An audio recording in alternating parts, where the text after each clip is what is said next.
Hello everyone. आज की जो स्टोरी है उसका नाम है गुप्तधन।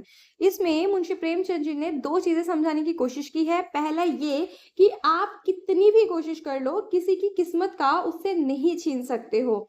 और दूसरा, लालच एक ऐसी बला है जो अच्छी अच्छी की नीयत खराब कर सकती है। बाबू हरिदास का ईंटों का पजावा शहर से मिला हुआ था। आसपास के गांव से सैकड़ों स्त्री पुरुष लड़के नित्य आते और पजावे से ईंट सिर पर उठाकर ऊपर कतारों में सजाते। एक व्यक्ति पजावे के पास टोकरी में कोड़ियां लिए बैठा रहता था। वह मजदूरों को ईंटों की संख्या के हिसाब से कोड़ियां बांटता। ईंटें जितनी भी ज्यादा होती उतनी ही ज्यादा कोड़ियां मिलती। इस लोभ के कारण बहुत से मजदूर बूते के बाहर काम करते। वृद्धों और बालकों को ईंटों के बोझ से अकड़े हुए देखना बहुत करुणाजनक दृश्य था। कभी कभी बाबू हरिदास स्वयं आकर कोड़ी वाले के पास बैठ जाते और ईंटें लादने को प्रोत्साहन करते। यह दृश्य तब और भी दारुण हो जाता जब ईंटों की कोई असाधारण आवश्यकता आ पड़ती थी। उनमें मजूरी दूनी कर दी जाती और मजूर लोग अपने सामर्थ्य से दूनी ईंटें लेकर चलते। एक एक पग उठाना कठिन हो जाता। उन्हें सिर से पैर तक पसीने में डूबे पजावे की राख चढ़ाए ईंटों का एक पहाड़ सिर पर रखे बोझ से दबे देखकर ऐसा मालूम होता था कि मानो लोभ का भूत उन्हें जमीन पर पटक कर उनके सिर पर सवार हो गया है। सबसे करुण दशा एक छोटे बालक की थी जो हमेशा अपनी अवस्था के बालकों से दुगनी उठाता और सारे दिन बिना विश्राम किए परिश्रम और धैर्य के साथ अपने काम में लगा रहता। उसके मुख पर दीनता छाई रहती थी। उसका शरीर इतना कमजोर था कि उसे देखकर दया आ जाती थी। इस गरीब लड़के को अपने काम से काम था। उसमें ना तो लड़कपन की चंचलता थी, ना शरारत, ना खिलाड़ीपन। यहाँ तक कि उसके होठों पर कभी हंसी भी नहीं आती थी।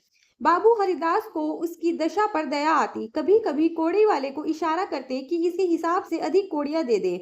कभी कभी वे कुछ खाने को भी उसे दे दिया करते।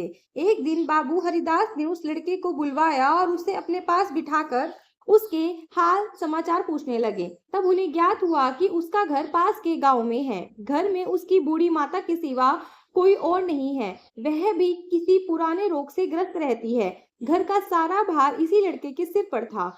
कोई उसे रोटी बना कर देने वाला भी न था। शाम को जाता तो अपने हाथों से रोटियां बनाता और माँ को खिलाता। वह जाति का ठाकुर था।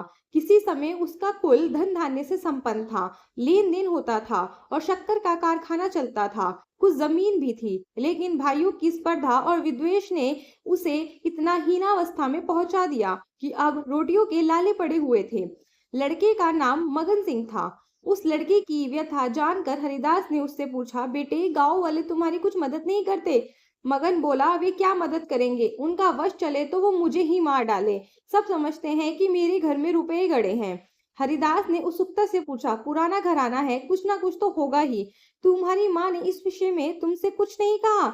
मगन बोला, नहीं बाबूजी, एक पैसा भी नहीं है। अगर होते तो अम्मा इतनी तकलीफ क्यों उठाती? बाबू हरिदास मगन सिंह से इतने प्रसन्न हुए कि उन्होंने मजदूरों की श्रेणी से उठाकर अपने नौकरों में रख लिया। उसे कोड़ियां बांटने का काम दिया और पजावे में मुंशी जी को ताकीद कर दी कि इसे कुछ पढ़ाना लिखना सिखाए ताकि इस अनाथ के भाग्य जाग उठे। वह एक कर्तव्यशील और चतुर लड़का था। उसे कभी देर ना होती, कभी नागा ना होता। कुछ ही दिनों में उसने बाबू साहब का विश्वास प्राप्त कर लिया। पढ़ने लिखने में भी वह बहुत कुशल हो गया था। बरसात के दिन थे, पजावे में पानी भरा हुआ था। कारोबार बंद था। मगन सिंह 3 दिनों से गैर हाजिर था। हरिदास को चिंता हुई। क्या बात है? कहीं बीमार तो नहीं हो गया है? कोई दुर्घटना तो नहीं हो गई है? कई आदमियों से पूछताछ की, लेकिन कुछ पता न चला। चौथे दिन पूछते पूछते वे मगन सिंह के घर जा पहुंचे। उनकी आवाज सुनते ही मगन सिंह बाहर आकर निकल आया। हरिदास ने उससे पूछा, क्या बात है मगन, तुम कई दिन से काम पर नहीं आए? माता की तबीयत तो ठीक है ना? मगन सिंह ने अवरुद्ध कंठ से कहा, माँ की तबीयत बहुत खराब है। कहती है अब नहीं बचूंगी। कई बार आपको बुलाने के लिए मुझसे कह चुकी है, लेकिन मैं संकोच के कारण आपके पास ना आ सका। अब आप सौभाग्य से आ ही गए हैं तो चलकर माँ को देख लीजिए, उनकी लालसा भी पूरी हो जाए। हरिदास भीतर गए तो देखा कि एक वृद्धा एक सड़े हुए काठ के टुकड़े पर पड़ी करहा रही है। उसकी आहट पाते ही उसने आंखें खोली और अनुमान से पहचान गई। बोली, आप आ गए, बड़ी दया की। आपके दर्शनों की बड़ी अभिलाषा थी। मेरे अनाथ बालक के नाथ आप ही हैं। जैसे आपने अब तक उसकी रक्षा की है, वह निगाह उस पर हमेशा बनाए रखिएगा। मेरी विपत्ति के दिन पूरे हो गए, इस मिट्टी को पार लगा दीजिए। एक दिन घर में लक्ष्मी का वास था। अदिन आए और उन्होंने भी आंखें फेर ली। पुरखों ने इसी दिन के लिए कुछ धाती धरती माता को सौंप दी थी। उसका बीजक बड़े यत्न से रखा था, पर मुझे बहुत दिनों से उसका कहीं पता ना लगता था। मगन के पिता ने बहुत खोजा पर पा ना सके, नहीं तो हमारी दशा इतनी हीन न होती। आज 3 दिन हुए मुझे वह बीजक आप रद्दी कागजों में मिल गया। तब से उसे छिपा कर रखे हुए हूँ। मगन अभी बाहर है। मेरे सिरहाने जो संदूक रखा है उसी में वह बीजक है। उसमें सारी बातें लिखी हुई हैं। उसी से ठिकाने का भी पता चलेगा। मौका मिले तो उसे खुदवा डालिएगा और मगन को दे दीजिएगा। यही कहने के लिए आपको बार बार बुलवाती थी। आपके सिवा मुझे किसी पर भी विश्वास नहीं है। संसार में धर्म उठ गया है, किसकी नीयत पर भरोसा किया जाए। बीजक लेकर हरिदास वहां से चला गया। इस बारे में उसने किसी से कुछ नहीं कहा। नियत बिगड़ गई, दूध में मक्खी पड़ गई। बीजक से ज्ञात हुआ कि धन उस घर के 500 डग पश्चिम की ओर एक मंदिर के चबूतरे के नीचे है। हरिदास धन को भोगना चाहता था, लेकिन इस तरह की किसी को कानो कान खबर ना हो। काम कष्ट साध्य था। नाम पर धब्बा लगने की प्रबल आशंका थी, जो संसार में सबसे बड़ी यंत्रणा है। कितनी घोर नियति है, जिस अनाथ की रक्षा की उसके साथ विश्वासघात। कई दिनों तक आत्मवेदना की पीड़ा सहते रहे। अंत में कुतर्कों ने विवेक को परास्त कर दिया। मैंने कभी धर्म का परित्याग नहीं किया और न ही कभी करूंगा। क्या कोई ऐसा प्राणी भी है जो जीवन में एक बार भी विचलित ना हुआ हो? यदि है तो वह मनुष्य नहीं, देवता है। मैं मनुष्य हूँ, मुझे देवताओं की पंक्ति में बैठने का दावा नहीं है। मन को समझाना बच्चे को फुसलाना है। हरिदास शाम को सैर करने के लिए घर से निकल जाते। जब चारों ओर सन्नाटा छा जाता तो वे मंदिर के चबूतरे पर आ बैठते और एक कुदाली से उसे खोदते। दिन में 2 बार इधर उधर ताक झांक करते कि कोई चबूतरे के पास खड़ा तो नहीं है। रात की निस्तब्धता में उन्हें अकेले बैठी ईंटों को हटाते हुए उतना ही भय होता जितना किसी भ्रष्ट वैष्णव को आमिष भोजन से होता है।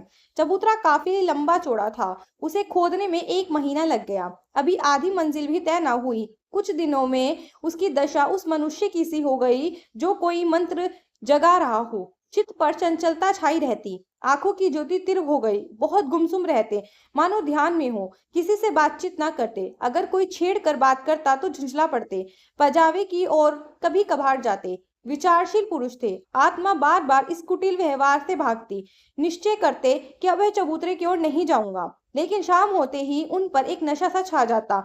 बुद्धि विवेक का अपहरण हो जाता। जैसे कुत्ता मार खाकर थोड़ी देर बाद टुकड़े के लालच में जा बैठता, वही दशा उनकी थी। यहाँ तक कि दूसरा मास भी गुजर गया। अमावस की रात थी। हरिदास मलिन हृदय से बैठी हुई कालिमा की भांति चबूतरे पर बैठे हुए थे। सोचने लगे, आज चबूतरा खुद जाएगा। जरा देर तक मेहनत करनी पड़ेगी, कोई फिक्र नहीं। घर के लोग चिंतित हो रहे होंगे, लेकिन अभी निश्चित नहीं हुआ जाता कि चबूतरे के नीचे क्या है। पत्थर का तहखाना निकल आया तो समझ जाऊंगा कि धन अवश्य होगा। तहखाना ना मिले तो पता चल जाएगा कि सब धोखा ही धोखा है। कहीं सचमुच तहखाना ना मिले तो बड़ी दिल लगी हो, मुफ्त में उल्लू बनूं। मगर नहीं, कुदाली खटखट बोल रही है। हाँ, पत्थर की चट्टान है। उसे टटोल कर देखा, भ्रम दूर हो गया। चट्टान थी, तहखाना मिल गया। लेकिन हरिदास खुशी से उछले कूदे नहीं, घर लौट आए। घर पहुंचते ही उनके सिर दर्द होने लगा। वे समझे कि थकान के कारण है, लेकिन थकान नींद से नहीं गई। रात को ही उन्हें तेज बुखार हो गया। 3 दिन तक बुखार में पड़े रहे। बहुत दवा दारू की, लेकिन किसी भी दवा का फायदा नहीं हुआ। इस रुणावस्था में उन्हें बार बार भ्रम हो जाता था कि कहीं यह मेरी तृष्णा का दंड तो नहीं है। जी में आता था मगन सिंह को बीजक दे दूं और क्षमा याचना करूं, लेकिन भंडाफोर होने का भय मुंह बंद कर देता था। ना जाने ईसा की अनुयायी अपने पादरियों के सम्मुख कैसे अपने जीवन भर के पाप की कथा सुनाया करते थे। कुछ देर बाद उनकी आंखें उलट गई और प्राण निकल गए। हरिदास की मृत्यु के बाद यह बीजक उनके सुपुत्र प्रभुदास के हाथ लगा।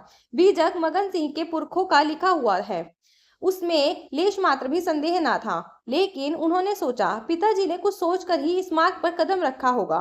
वे कितने नीति परायण, कितने सत्यवादी पुरुष थे। उनकी नियति पर किसी भी प्रकार से संदेह नहीं हुआ। जब उन्होंने इस आचरण की घृणित नहीं समझा तो मेरी क्या गिनती है। कहीं यह धन हाथ आ जाए तो कितने सुख से जीवन व्यतीत हो। शहर के अमीरों को दिखा दूंगा कि धन का सदुपयोग क्यों होना चाहिए। बड़ों बड़ों का सिर नीचा कर दूं, कोई आंखें ना मिला सके। इरादा पक्का हो गया। शाम होते ही वे घर से बाहर निकले। वही समय था, वही चौकन्नी आंखें थी और वही तेज खुदाली थी। ऐसा जान पड़ता था कि मानो हरिदास की आत्मा इस नए भेष में अपना काम कर रही है। चबूतरे का धरातल पहले से ही खुद चुका था, अब संगीन तहखाना था। जोड़ों को हटाना कठिन था, पुराने जमाने का मसाला था। कुदाली उचट उचट कर लौट आती थी। कई दिनों में ऊपरी दरारें खुली, लेकिन चट्टानें जरा भी ना हिली। तब वह लोहे की छड़ से काम लेने लगे, लेकिन कई दिनों तक जोर लगाने के बाद भी चट्टानें ना खिसकी।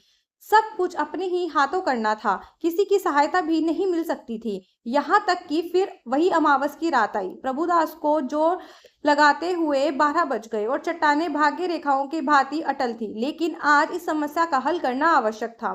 कहीं तहखाने पर किसी की निगाह पड़ जाए तो मेरे मन का लालच मन में ही रह जाए। वह एक चट्टान पर बैठकर सोचने लगे, क्या करूं, बुद्धि कुछ काम नहीं करती। तभी सहसा उन्हें युक्ति सूझी, क्यों ना बारूद से काम लूं। इतने अधीर हो रहे थे कि कल पर इस काम को ना छोड़ सके। सीधे बाजार की तरफ चल पड़े। 2 मील तक का रास्ता हवा की तरह तय किया, पर जब वहां पहुंचे तो दुकानें बंद हो चुकी थी। आतिशबाज हीले करने लगा। बारूद इस समय नहीं मिल सकती, सरकारी हुक्म नहीं है। तुम कौन हो, इस वक्त बारूद लेकर क्या करोगे। ना भैया, कोई वारदात हो जाए तो मुफ्त में बंधा बंधा फिरूं, तुम्हें कौन पूछेगा। प्रभुदास की शांत व्रति कभी इतनी कठिन परीक्षा में ना पड़ी थी। वे अंत तक अनुनय विनय करते रहे, यहाँ तक कि मुद्राओं की सुरीली झंकार ने उसे वशीभूत कर दिया। प्रभुदास वहां से चले तो धरती पर पांव ना पड़ते थे। रात के करीब 2 बज चुके थे। प्रभुदास मंदिर के चबूतरे पर पहुंचे, चट्टानों की दराजों पर बारूद रख पलीता लगा दिया और दूर भागे। कुछ ही पल में वह जोरदार धमाका हुआ। चट्टान के नीचे एक लोहे का संदूक दिखाई दिया। उसे बाहर निकाला, खोलकर देखा तो 10,000 पुरानी मोहरें रखी हुई थी। संदूक लेकर फटाफट घर की ओर भागे, अपने कमरे में गए और चुपचाप लेट गए। प्रातःकाल का समय था। प्रभुदास अपने कमरे में लेटे हुए थे। सामने लोहे के संदूक में 10,000 पुरानी मोहरें रखी हुई थी। उनकी माता सिरहाने पर बैठी पंखा झेल रही थी। प्रभुदास ज्वर की ज्वाला में जल रहे थे। करवटें बदलते कराहते थे, हाथ पांव पटकते थे, लेकिन आंखें लोहे के संदूक की ओर लगी हुई थी। इसी में उनके जीवन की आशाएं बंद थी। मगन सिंह अब पजावे की मुंशी था, इसी घर में रहता था। आकर बोला, पजावे चलिएगा, गाड़ी तैयार कराऊं। प्रभुदास ने उनकी मुख की ओर क्षमा याचना की दृष्टि से देखा और बोले, नहीं, आज मैं नहीं चल सकता, तबीयत ठीक नहीं है। मगर उनकी दशा देखकर डॉक्टर बुलाने के लिए चला गया। 10 बजते बजते प्रभुदास का मुंह पीला पड़ गया, आंखें लाल हो गई। उनकी अंतिम दशा उनकी आंखों में फिर गई। लगता था कि वे इसी शोक घटना की पुनरावृत्ति है।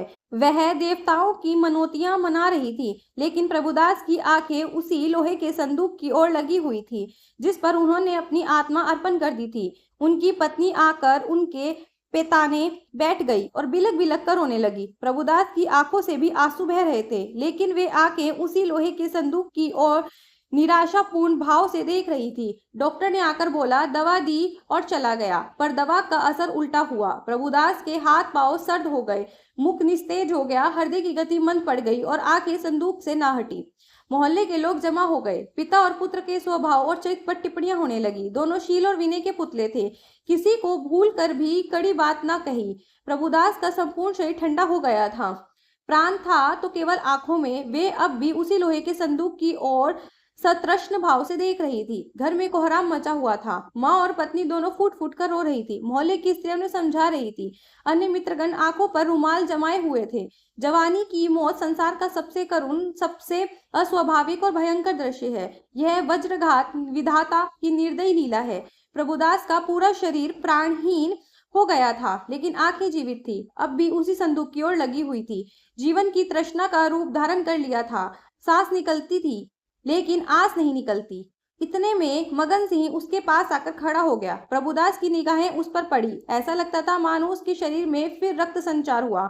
आंखों में सफुती के चिन्ह दिखाई दिए। इशारे से अपने मुंह के नजदीक बुलाया, उसके कान में कुछ कहा और एक बार लोहे के संदूक की ओर इशारा किया और आंखें पलट गई। इसी के साथ उनके प्राण निकल गए।